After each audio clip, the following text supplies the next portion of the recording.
di BRI Super League nih. Mau ngomongin siapa ya? Ngomongin 3 tim itu Mungkin lah. langsung jembrut nih yang sebelah kita.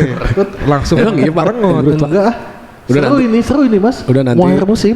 7 pertandingan tersisa sampai kita syuting ini dan Persib masih unggul kalau nggak salah 4 poin nih. 4 poin Atas Borneo FC berkat kemenangan terakhir 3-2 lawan Bali United yang sebenarnya agak gua sesalkan karena akhirnya Teja Pakualam gagal menyamai rekor daripada Bukan gagal sih. Lee Jae-hoon. Belum aja. Oh iya, sorry.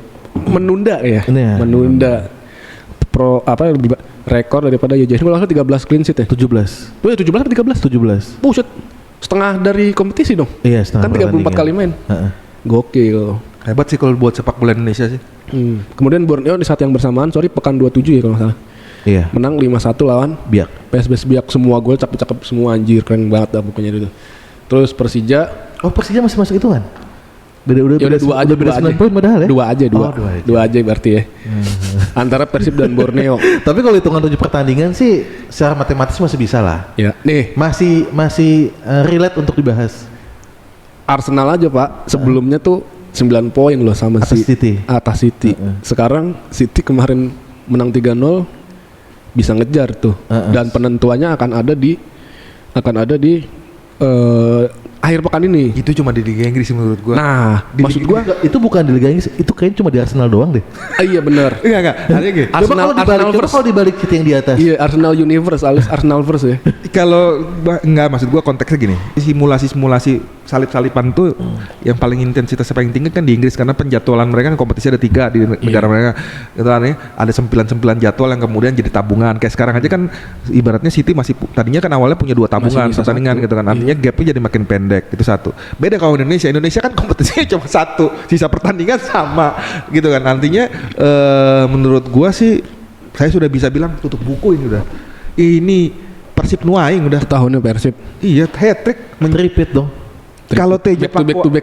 Teja Pakualam gagal clean sheet menyamai Lee Jae-hoon, tapi kalau hat-trick juara menyamai Persipura. Berarti lebih menarik kapan Persib bisa kunci gelar musim ini gitu. Nah, di pekan berapa? Jadwal lu apal nggak Persib? Harusnya apal lu kan Persib. Masih 2 lawan berat ya, Persib itu masih ada 7 pertandingan, Borneo, Persija juga. Ya. Tapi kalau gue lihat Persib itu masih ketemu Dewa, setelah ini ketemu Dewa, kemudian ketemu Bayangkara, dan ketemu Persija.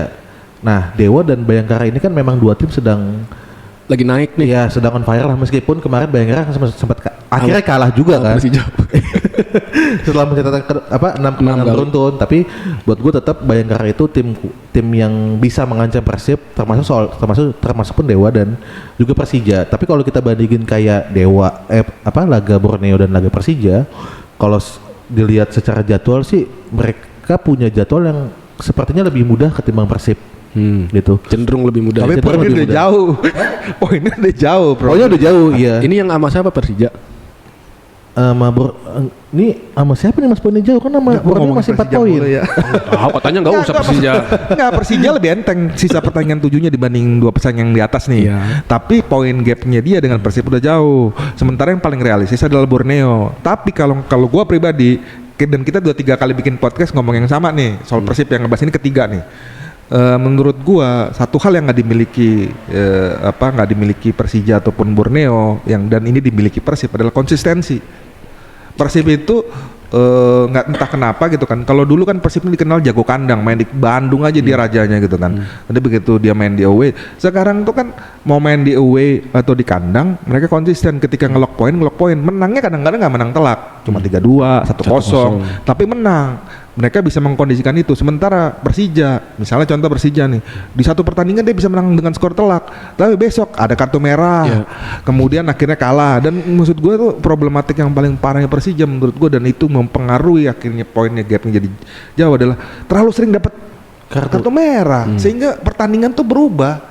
Tapi ini nggak berlaku sebetulnya buat Persib. Persib main dengan 10 pemain pun masih bisa menang. Kemarin, ya, tapi berlaku buat Persija karena kedalaman skuadnya kan nggak seperti Persib gitu. Atau misalnya komposisi keseimbangan timnya tuh ya tetap kita harus akuin bahwa Persib deep banget sih, lebih bagus gitu kan. Ya menurut gua hanya keajaiban kali ya yang bisa bikin Persib ini tersandung. Tapi menurut gua sudahlah, kita harus salaman hari ini bahwa dari 3 kali kita podcast bola ternyata prediksi kita Persib juara, bos.